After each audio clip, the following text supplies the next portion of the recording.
මම උසස් පෙළ කරන කාලේ අන්තිම කාලේ සාමාන්‍යයෙන් ලව් එකක් තිබ්බා. හරිද? ඒක ඇත්තටම සාමාන්‍යයෙන් හොඳ ලව් එකක්. ඒ කියන්නේ උසස් පෙළක් කරනවා නම් නැතිවිය යුතුම අංග තුන තමයි ෆෝන් එක ලව් යාළු. යාළුවොත් මම ප්‍රතික්ෂේප කරනවා.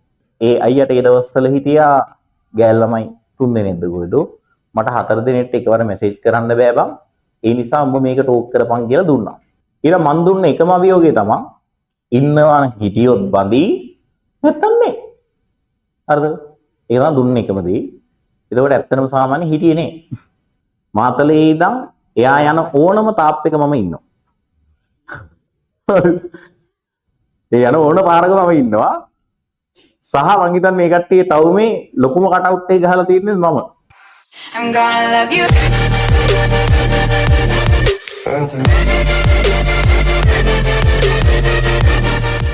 ඒක වෙනදා අනිත් ආයතන වල ගියපුවා එකපාරටම මංගාව රැදිච්ච ගමන් ඒ කට්ටිය ඉතින් සාධාරණ බය ආවා. ඒතර පන්තියට ගහන්න පටන් ගත්තා. ඒ වගේ ගොඩාක් දේවල් ආවා. ඒ හින්දා පුතේ මේ බාධා කියන ඒවා එනවා ඉතින්. ඒවා දිහා බල බල සමාජයේ තියෙන බාධා බල බල සමාජයේනේ අම්මා තාත්තා වෙන්න පුළුවන්, නෑදෑයෝ වෙන්න පුළුවන්. එහෙම නැත්නම් අනිත් දේවල් වෙන්න පුළුවන්. ඒ වගේ නම් මේ දවස්වල ඇත්තටම තඹ සතේ කියලාවත් ගණන් ගන්න එපා ඉතින්. ඒක තමයි කියන්නේ. වැඩක් නෑ ඉතින්. මේවට දුක් වෙලා වැඩක් නෑ. හරිද? තමන්ගේ මැච්චේ ගහ ගන්න මේ දවස්වල මේවා කරන්න. ඒවා ගැන හිත ඒවට ප්ලෑන් ගහ තව අය රිද්දන්නවත් එහෙම නැත්නම් තව අයගෙන් පලි ගන්නවත් වැඩක් නෑ. මොකද මේ පලි ගන්න යොදන කාලය සහ පුතේ ඒවා ගැන හිතන කාලයේ තමන්ගේ දියුණුවට හදාගන්න. ඒකට මම සරල උදාහරණයක් කියන්නම්කෝ. මම උසස් පෙළ කරන කාලේ අන්තිම කාලේ සාමාන්‍යයෙන් ලව් එකක් තිබ්බා. හරිද? ඒක ඇත්තටම සාමාන්‍යයෙන් හොඳ ලව් එකක්. ඒ කෙල්ලට ටෝක් කරේ අපේ ආයෙත් එක්ක ක්ලාස් ගියපු අයියා කෙනෙක්. ඊට පස්සේ ඒකිට නම්බරේ දුන්නෙත් ඒ අයියා ගියේ. ඒ දුන්නේ මගේ නම්බරේ. හරිද? මොකද මම ෆෝන් එකක් අරගෙන මම එකයි අර ෆෝන් වලට ලව් වලට සහ යාළුවන්ට විරුද්ධ එකනේ. ඒ කියන්නේ උසස් පෙළක් කරනවා නම් නැතිවිය යුතුම අංග තුන තමයි ෆෝන් එක ලව් යාළු. යාළුවොත් මම ප්‍රතික්ෂේප කරනවා. ඒකට හේතුව මම ඔය හේතුව. එතකොට ඒ අයියට ඒ දවස්වල හිටියා ගෑල් ළමයි 3 දෙනෙක්ද කොහෙද? මට 4 දෙනෙක්ට එකවර මැසේජ් කරන්න බෑ බං.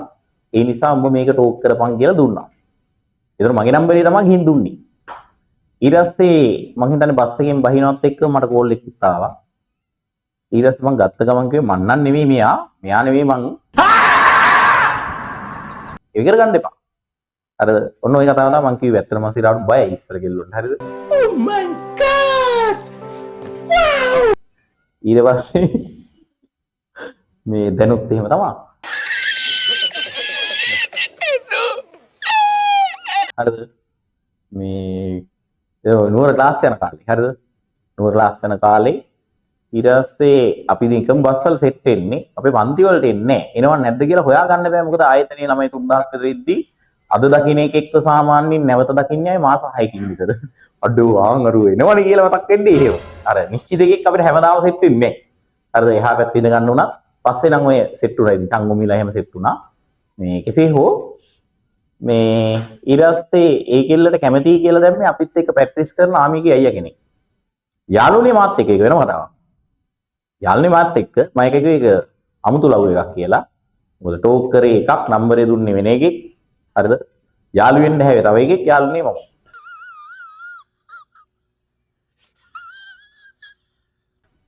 කොහොම හරි ඉතින් මේ ඒ සම්බන්ධයේදී ඇතරම් සාමාන්‍යයෙන් පිස්සු ගෙලියා එක්සෑම් වල ඔය වගේ මේ වුණා. හරිද?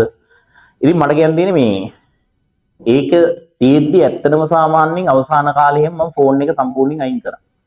ඒතකොට සාමාන්‍යයෙන් එහෙන් දාපු ප්‍රධාන තර්කය තමයි මට වෙන කෙල්ලෙක් ඇති කියලා. හරිද? ඊට මන් දුන්න එකම අභියෝගය තමයි ඉන්නවා හිටියොත් බඳි නැත්තම් නේ. හරිද?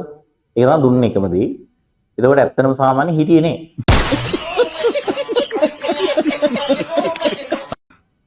අර මම ඒ ලෙවල් වල කැම්පස් සිලෙක්ට් කරනකොට කැම්පස් සිලෙක්ට් කරනවා කියලා ඔයත් දැනගත්තා. ෆෝන් 9 කරා කතා බහ කරන්න ඉදියක් නැහැ මාව. දැක ගන්නවත් ඉදියක් නැහැ. හේතුව මම පන්තියට යන්න විනාඩි 10ක් 15ක් තියලා. හරිද? ඒක පන්තින් ඉවරෙච්ච ගමන් ශනිකව ගෙදර ගිහ වෙලා දැන් පාඩම් කරනවා. හිතා ගන්න රෙද්දක් හිතා ගනින් කියලා අරද මම මගේ ගේම ගෑවා. මට නම් කවදාවත් සාමාන්‍යයෙන් මේ දේවල් වලට නම් ඇදිලා නැහැ. අම්මා වෙනුවෙන් නම් අරලා තියෙනවා. අම්මා එහෙම වැඩ කරද්දී එහෙම අනන්තවත් අරලා තියෙනවා. මේ ෆෝන් එක අරක අයින් වුණාට පස්සේ මාන නිදහසක්. මානසික නිදහසක්. ඒ කියන්නේ අර රණ්ඩු වලට අදාළව සාමාන්‍යයෙන් ඉස්සරවන් තිබ්බ එයාටෙල් සිම් වල මැසේජ් 500ක් හම්බුණානේ රුපියල් 25 කාඩ් එක දැම්මහම. ඒක ඉස්සර දිවි ඒක තමයි. එයාටෙල් තමයි ඉස්කෝල ළමයිගේ තිබ්බ දේ. එතකොට මේ මැසේජ් 500 පුතේ සාමාන්‍යයෙන් දවස් දෙකට ඉවරයි වගේ. 120 ෆෝන් ඉස්සර තිබ්බේ ස්මාර්ට් නේ. හරිද? ඒක තමයි ලොකුම ෆෝන් එක ඉස්සර තිබ්බේ. ඉතින් මට කියන්න තියෙන්නේ මේ ඒන බාධා බං. හරිද? ඉතින් මම එදා සාමාන්‍යයෙන් එහෙම පරිගන්න අඩාඬ හිටියා නම් ඇත්තටම සාමාන්‍යයෙන් අද මම කැම්පස් යන්නේ නැහැ. ඒක මම ලොයිත් දන්නවා. කැම්පස් යන්නේ නැහැ. අද මම මේ ඉදිරි උගන්වන්නෙත් නැහැ. හරිද? දැන් ඇත්තට මේ කෙල්ල මොනව කරනවද කියලා මම දන්නෙත් නැහැ. මොනවද කරන්නේ කියලා මම දන්නේ නැහැ. හරිද? කොහෙද ඉන්නේ කියලා දන්නෙත් නැහැ. හැබැයි යාට පුතේ මගේ නම ගහවොත් ඒක YouTube එකේ Google එකේ බලපන් කියනවාට බලපන් TikTok එකේ Insta එකේ මම නැත්තනම් නැහැ. සහ මම ගලේ වෙලක් කරා තාස්සේ දවස්වල මාතලේ ඉඳන් එයා යන ඕනම තාප් එක මම ඉන්නවා. ඒ යන ඕන පාරක මම ඉන්නවා. සහ මං හිතන්නේ මේ කට්ටිය ටවුමේ ලොකුම කටවුට් එක ගහලා තියෙන්නේ මම. හරිද? අඩි 40කට. ලොකුම කටවුට් එක. දැන් මම ඒ ආයතන කරන්නේ නැහැ. තාම කටවුට් එක තියෙනවා. හරිද? ඒ හින්දා ඉතින් මට කියන්න තියෙන්නේ මේ බාධක එනවා ඉතින්. එහෙම ප්‍රශ්න එනවා ඉතින්. ඒව ඇත්තටම අදාළ කරගන්න එපා බා. මේ දිනුවට ඒව අදාළ කරගන්න එපා. මම මේ රක්ෂකයා හා රක්ෂිතයා මතක් වෙච්ච ඉඳලා ආරක්ෂිත වෙන්න තමයි ඔක මතක් වුනේ. මොකද ඔයාලට මේ දවස්වල එන දැඩිම ප්‍රශ්නේ ඕක. අර එහෙම ප්‍රශ්නයක් තියෙනවනේ කියපන්. හිටියොත් බඳි. නැත්තම් නේ මොනව කරන්නේ?